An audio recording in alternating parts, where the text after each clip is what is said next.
दोनों की पीठ मिल रही, दोनों।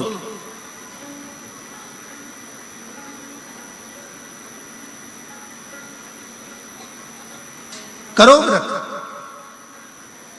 आपने कितनी भी एकादशी के व्रत करे हो, कितनी भी द्वादशी के व्रत करे हो, कितनी भी चतुर्थी व्रत करे हो, कितनी भी तीज व्रत करे हो, कितनी भी अष्टमी का व्रत करा हो, कितनी भी नवरात्रे के व्रत करा हो, कितनी भी तीज का व्रत करा हो, चाहे दुनिया के कितने भी व्रत आपने करे हो, अगर आपने एक महाशिवरात्रि का व्रत नहीं करा तो कोई व्रत का पुण्य फल आपके खाते के अंतर्गत आ नहीं पाता। शिवरात्रि के व्रत की इतनी मूलता है। पर एक निवेदन है, अगर कोई बुजुर्ग है, कोई बीमार है, कोई बूढ़ा व्यक्ति है, बहुत बीमार है, तो उसको निवेदन है आप व्रत ये नहीं कि 24 घंटे का करो, आप व्रत 2 घंटे का कर लो, 1.5 घंटे का कर लो, 1 घंटे का कर लो, 15 मिनट का करो। पर निवेदन है कि जो बीमार व्यक्ति है वो आधे घंटे, 1 घंटा, 2 घंटा, 6 घंटा, 15 मिनट पर शंकर की शिवरात्रि का व्रत ये विचार कर करना, बहू बेटा नाते रिश्ते सबको कह देना। कोई बीमार व्यक्ति है ना, वो भी कह दे कि देख बेटा मेरा व्रत है, तो घर के लोग कहेंगे पापा आपकी तबीयत खराब, मम्मी आपकी तबीयत खराब, दादी आपकी तबीयत खराब, आप व्रत कैसे कर रही हो, बच्चे की व्रत, बच्चा कैसे व्रत कर रहा है, तो कह देना मेरा 2 घंटे का व्रत है, 2 घंटे मैं बाबा का नाम लेकर जल चढ़ाकर जल का आचमन कर कर मेरे बाबा की भक्ति कर लूं 2 घंटे की, मेरा व्रत पूर्ण हो जाएगा। मैं व्रत कर रहा हूं, आधी में पुनी। तुलसी बाबा कहते हैं थोड़े में बहुत होता है। आपके व्रत अगर कोई बीमार है उसके लिए, अगर कोई कष्ट है शरीर में उसके लिए ऐसा व्रत है, बाकी के सभी के लिए तो वही व्रत शिवरात्रि का पूर्ण व्रत है जिसमें भगवान शंकर की विरल भक्ति को हम प्राप्त करें। इतना विचित्र कर्म है, जरा विचार करिएगा कि प्रदोष काल का लगाया गया दीपक, प्रदोष काल, प्रदोष के दिन, प्रदोष काल का जो दीपदान होता है वो सरल नहीं होता, वो सहज नहीं होता। 5 स्थान की पूर्ति करता है। पहला, जम के बोलो, पहला स्थान किस चीज के लिए? काल सर्पदोष के लिए। दूसरा पितृदोष, कैसा भी तुम्हें कोई पितृदोष बता दे, कितना भी तुमसे कोई कह दे कि तेरे घर में पितृ का दोष है, तेरे घर में ये दोष है, अगर आप प्रदोष के दिन, प्रदोष काल में अर्थात सूर्य अस्त के समय के 2:45 तक का जो समय होता है, 2 घंटे के समय का, उसके अंतर्गत अगर आप प्रदोष काल के समय में भगवान शंकर को दीप लगाने के लिए अगर पहुंचे हो तो वो आपको फल देगा ही, पितृदोष का निवारण होगा ही, चाहे तुम कुछ करो चाहे मत करो, वो पितृ की शांति करा दे। दूसरे नंबर पर है पितृदोष, तीसरे नंबर पर है वास्तु दोष। हमारे घर का, अब एक बहुत सावधानी से श्रवण करना, वंश की वृद्धि नहीं है। 30 वर्ष शादी के हो गए, 40 वर्ष शादी के हो गए और औलाद है ही नहीं। डॉक्टर ने भी हाथ ऊंचे कर दिए, टेस्ट पे भी करवाया, IVF करवाया, सब कुछ तुमने करवा लिया, तो भी औलाद नहीं है। तब आखिरी में एक काम चालू करो, प्रदोष का दिन दोनों पति पत्नी व्रत चालू कर दो प्रदोष का, और प्रदोष काल में शाम के समय जाकर एक ही दिए में 2 लंबी बाती जानते हो ना, रुई की लंबी कपास की बाती 2, और दोनों बाती एक ही दिए में रखकर पति पत्नी दोनों उसको प्रज्वलित करना प्रारंभ करें, बाबा संतान देकर ही रहेगा, औलाद आएगी ही।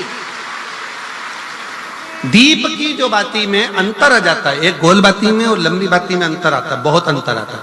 पितरों के लिए गोल बाती का प्रयोग बहुत कम होता है महाराज, देवी जी के लिए, माता रानी के लिए, जगत जननी के लिए गोल बाती का प्रयोग बहुत कम होता है महाराज, ध्यान रखिएगा। एक पितृ के लिए, एक जगत जननी जगदम्बा दुर्गा भवानी के लिए गोल बाती का प्रयोग कम होता है, लंबी बाती का प्रयोग ज्यादा होता है।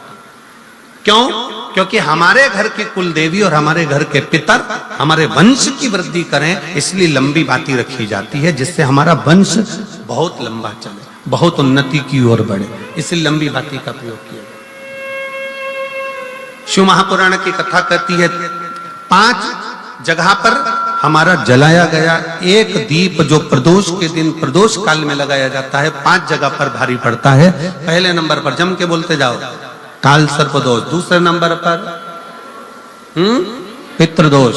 तीसरे नंबर पर घर का वास्तु दोष। हमारे घर में कितना भी वास्तु दोष है, कोई ने कह दिया यहाँ बाथरूम नहीं बनना थी, यहाँ पर शौचालय नहीं बनना था, यहाँ सीढ़ी नहीं बनना थी, वो सीढ़ी वहां बनना थी, ये सीढ़ी वहां बनना थी। तुम पूरा घर तुड़वा के देख लो, उसके बाद में जैसा वास्तु वाले हैं वैसा करा कर देख लो, उसके बाद भी तुमको शांति नहीं मिले तो समझ लेना कि तुम्हारे घर में अब वास्तु दोष तो तुमने दिखाकर समाप्त कर लिया, फिर भी वो समाप्त नहीं हो रहा तो प्रदोष काल का लगाया गया प्रदोष के समय का दिया आखिरी में वास्तु दोष को भी समाप्त कर देता है और उसमें भी फल प्रदान करता है। काल सर्प दोष, पितृदोष, वास्तु दोष। चौथे नंबर पर 1 रुपया कमाया, 1.25 रुपए खर्च हुआ, पैसा आया गया। ये चौथे नंबर का व्यापार में थोड़े दिन दुकान अच्छी चली, थोड़े दिन बैठ गए, थोड़े दिन काम चला, थोड़े दिन बैठ गए, गाड़ी चली थोड़े दिन फिर बैठ गए, अर्थात हमारी फैक्ट्री थोड़े दिन चली फिर बैठ गए, कहीं ना कहीं तकलीफ, थोड़े दिन खाते थोड़े दिन रोते वाला चल रहा है। तो प्रदोष काल का, प्रदोष के समय का दिया इस दुख को समाप्त कर कर रेगुलर एक जैसी सांझी, एक जैसी लक्ष्मी की वृद्धि करते चले गए। प्रदोष काल का दिया। और 5वें नंबर का प्रदोष काल का दिया, प्रदोष समय का दिया 5वें नंबर पर रोग का निवारण का, रोग निवारण।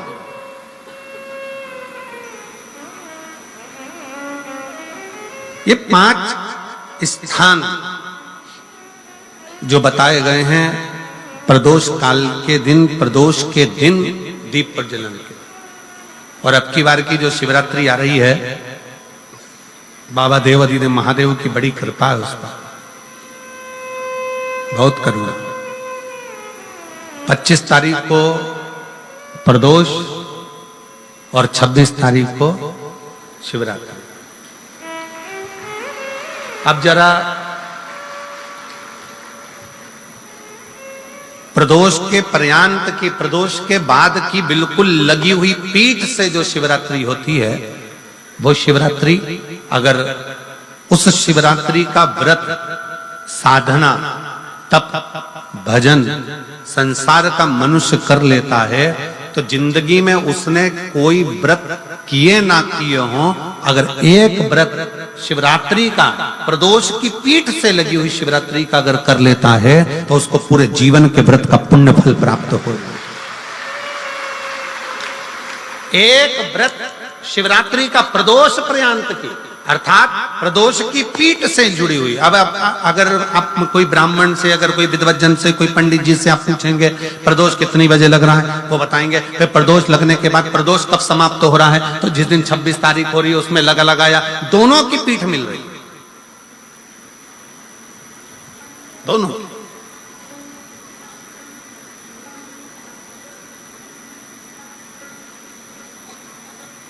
करो व्रत। आपने कितनी भी एकादशी के व्रत करे हो, कितनी भी द्वादशी के व्रत करे हो, कितनी भी चतुर्थी व्रत करे हो, कितनी भी तीज व्रत करे हो, कितनी भी अष्टमी का व्रत करा हो, कितनी भी नवरात्रे के व्रत करा हो, कितनी भी तीज का व्रत करा हो, चाहे दुनिया के कितने भी व्रत आपने करे हो, अगर आपने एक महाशिवरात्रि का व्रत नहीं करा तो कोई व्रत का पुण्य फल आपके खाते के अंतर्गत आ नहीं पाता। शिवरात्रि के व्रत की इतनी मूलता है। पर एक निवेदन है, अगर कोई बुजुर्ग है, कोई बीमार है, कोई बूढ़ा व्यक्ति है, बहुत बीमार है, तो उसको निवेदन है आप व्रत ये नहीं कि 24 घंटे का करो, आप व्रत 2 घंटे का कर लो, 1.5 घंटे का कर लो, 1 घंटे का कर लो, 15 मिनट का करो। पर निवेदन है कि जो बीमार व्यक्ति है वो आधे घंटे, 1 घंटा, 2 घंटा, 6 घंटा, 15 मिनट पर शंकर की शिवरात्रि का व्रत ये विचार कर करना, बहू बेटा नाते रिश्ते सबको कह देना। कोई बीमार व्यक्ति है ना, वो भी कह दे कि देख बेटा मेरा व्रत है, तो घर के लोग कहेंगे पापा आपकी तबीयत खराब, मम्मी आपकी तबीयत खराब, दादी आपकी तबीयत खराब, आप व्रत कैसे कर रही हो, बच्चे की व्रत, बच्चा कैसे व्रत कर रहा है, तो कह देना मेरा 2 घंटे का व्रत है, 2 घंटे मैं बाबा का नाम लेकर, जल चढ़ाकर, जल का आचमन कर कर मेरे बाबा की भक्ति कर लूं 2 घंटे की, मेरा व्रत पूर्ण हो जाएगा। मैं व्रत कर रहा हूं, आधी में पुनी। तुलसी बाबा कहते हैं थोड़े में बहुत होता है। आपके व्रत, अगर कोई बीमार है उसके लिए, अगर कोई कष्ट है शरीर में उसके लिए ऐसा व्रत है, बाकी के सभी के लिए तो वही व्रत शिवरात्रि का पूर्ण व्रत है जिसमें भगवान शंकर की विरल भक्ति को हम प्राप्त करें। रामनवमी आती है तो राम जी का जन्म हुआ, दशहरा आता है रावण का वध हुआ। शिवरात्रि का मतलब क्या है? शिवरात्रि की मूलता क्या है? केवल शंकर पार्वती का विवाह, केवल शंकर भगवान के शिवलिंग का प्रागट्य, केवल भगवान शंकर की आराधना ना। शिवरात्रि का मतलब है एक भक्त के लिए भगवान उस रात्रि को उसका कर चुकाने के लिए, उसका ऋण चुकाने के लिए उसके पांव से गिरी हुई बेलपत्र को भी स्वीकार कर लेते हैं, वो शिवरात्रि।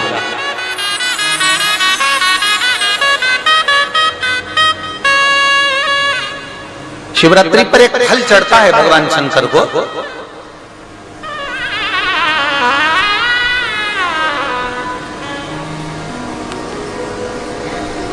जिसको हमारी देसी भाषा में बेर कहते हैं, बोर। देसी भाषा में उसको बेर कहते हैं। एक फल चढ़ता है, केवल एक।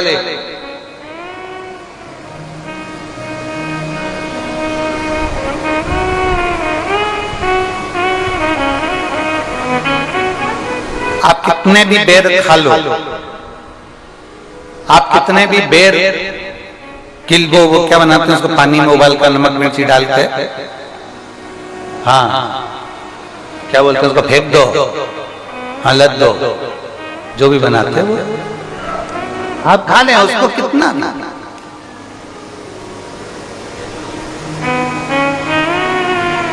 पर शिवरात्रि पर चढ़ा हुआ एक बेर, भगवान शंकर को जो तुमने बेर समर्पित करा है, या शिवरात्रि के दिन भगवान शंकर को जो तुमने बेर दिया है, उस बेर को, चढ़े हुए बेर को यदि आपने रख लिया और कोई बच्चा माइंड से, बुद्धि से भी विकलांग है, उसको लग रहा है कि इसकी बुद्धि पूर्ण तरह से काम नहीं कर रही, लग रहा है कि इसका विवेक काम नहीं कर रहा।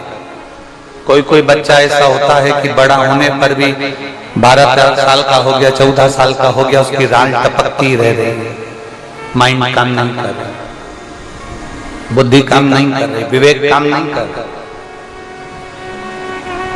जैसे शंकर भगवान की महाशिवरात्रि जो आज की है, रात्रि को 12 बजे शंकर भगवान पर चढ़ाए गए अच्छा शहद, शुद्ध शहद, जिसके नेत्रों में रोग होता है।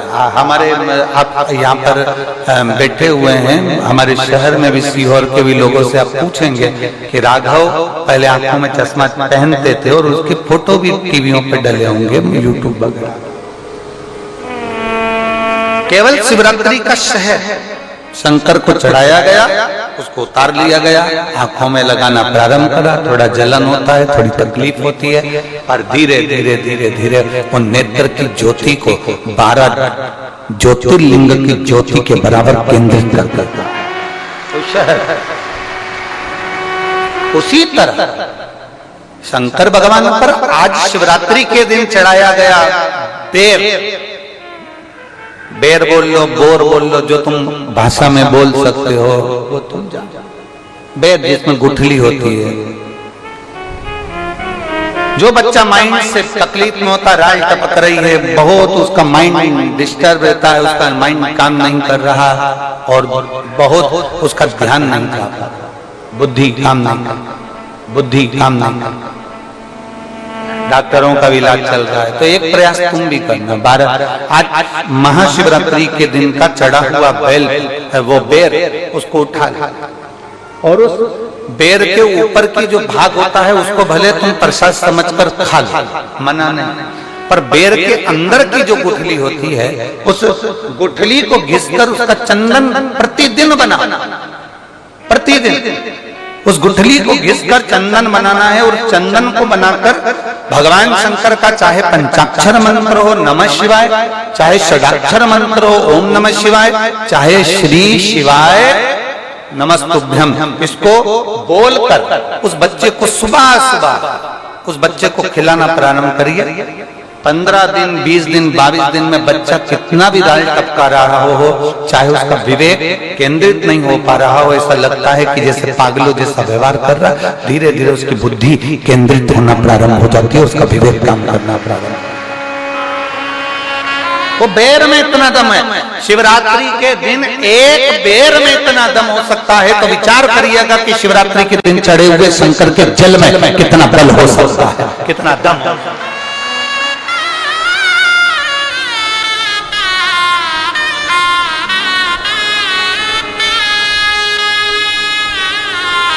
कितना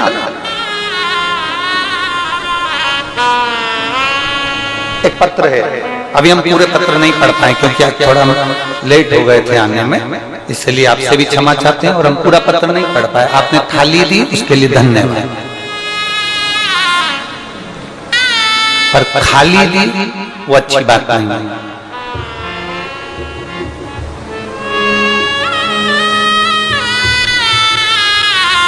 मेरा नाम कीर्ति है, मैं गांव खट्टा प्रहलादपुर जिला बागपत उत्तर प्रदेश की रहने वाली हूँ। कहीं बैठी हो तो हाथ हिला सकती हैं,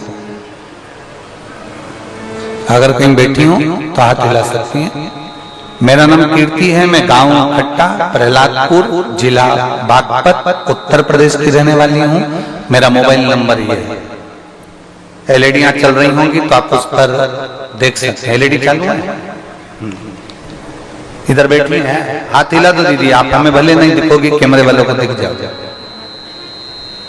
मैं भोले बाबा पर चढ़ाए गए एक लोटा जल, एक गेहूं का दाना, जो आप शिवरात्रि के दिन वर्णन करें उसका वर्णन, शंकर को चढ़ाई गई एक बेलपत्री का वर्णन मैं कहना चाहता। गुरुदेव, मैं सेना या पुलिस विभाग में सेवा दूं, ऐसा मेरा शुरू से मन था और मैं निरंतर इसी कामना से काफी समय से कंपटीशन परीक्षा की तैयारी कर रहा एआई, लेकिन मैं हर बार उत्तीर्ण नहीं हुई, मेरा कोई रिजल्ट सही नहीं है। मैंने उम्मीद छोड़ दी, मेरा सेना में चयन नहीं हो सकता, मेरा पुलिस में चयन नहीं हो सकता। मैंने ये विचार अब छोड़ दिया कि अब मेरे कोई भरोसा नहीं। मेरी बड़ी बहन जो कि टीवी पर आस्था चैनल पर आपकी कथा सुनती है और आप पर पूर्ण भरोसा करती है, आपकी वाणी शिव की वाणी समझती है, उस बहन ने मुझको कहा कि आप रोज कथा आती है उसको देखो और शंकर जी को एक लोटा जल चढ़ाना प्रारंभ करो। मैं शिवालय को जाना प्रारंभ करी, शिव जी को एक लोटा जल चढ़ाना प्रारंभ करा, पशुपतिनाथ का व्रत करना प्रारंभ किया। और गुरुदेव, मेरे पास शब्द नहीं कि मैं अपने बाबा का क्या गुणगान करूं। एक व्रत मेरा पूर्ण हुआ था पशुपति, और बाबा को मैंने जैसा आपने गेहूं का उपाय बताया वैसा करा, जल का उपाय बताया वैसा करा, और बाबा की कृपा से मेरा दिल्ली पुलिस परीक्षा में मेरा उत्तीर्ण हो गया और बाबा की कृपा से मेरा रिजल्ट आ गया। और केवल पुलिस परीक्षा में ही नहीं, पुलिस के भी उच्च पद पर बाबा ने मुझे प्रतिष्ठित करा।